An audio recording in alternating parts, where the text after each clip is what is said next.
नमस्कार दोस्तों। केतु देव आपकी जन्म कुंडली के जिस भाव में भी बैठे हुए हैं उस भाव से आपको डिटैच करवाते हैं। मैं अपने सारे वीडियोस में आप लोगों को हमेशा बोलता हूं कि ग्रहों के नेचर को समझिए और हाउसेस क्या क्या देते हैं उनके नेचर को समझिए। जब ये दोनों चीजों के नेचर को अपन समझ लेते हैं ना तो चीजों का प्रिडिक्शन आसानी से हो जाता है, ठीक है ना। अब जैसे राहु देव है, शरीर का दो पार्ट होता है, एक होता है सिर वाला पार्ट जो कि राहु देव है और धड़ वाला पार्ट जो होता है वो केतु देव है, ठीक है ना।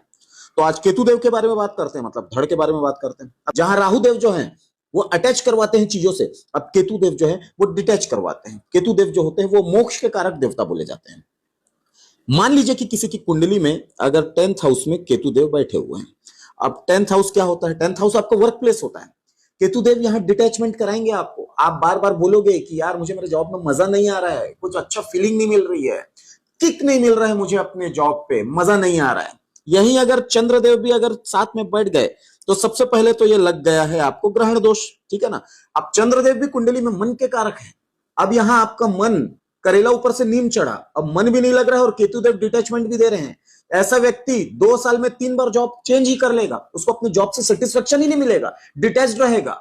यही केतुदेव मान लीजिए आपकी कुंडली के अगर 4th हाउस पे बैठ गया। 4th हाउस क्या होता है? सुखों का भाव है। माता जी हैं आपकी, आपकी माता का विचार यहीं से किया जाता है। भवन, भूमि, वाहन, जितने भी चीजों का सुख का विचार है वो 4th हाउस से होता है।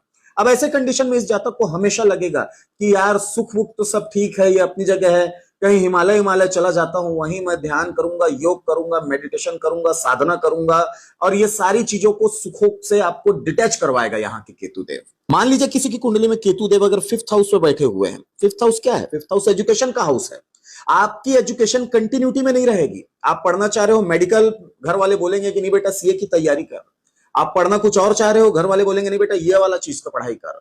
या कंटिन्यूटी में पढ़ाई नहीं हो पा रही है, बीच में 1 साल फेल हो गए, ड्रॉप ले लिए, कोविड आ गया, कुछ दूसरे सरकमटेंसेस ऐसे बन रहे हैं जिसके कारण पढ़ाई लिखाई कंटिन्यूटी में नहीं हो पा रही है। तो ऐसे में केतुदेव जिस हाउस में भी बैठेंगे उस हाउस से आपको थोड़ा डिटैचमेंट देंगे। नमस्कार।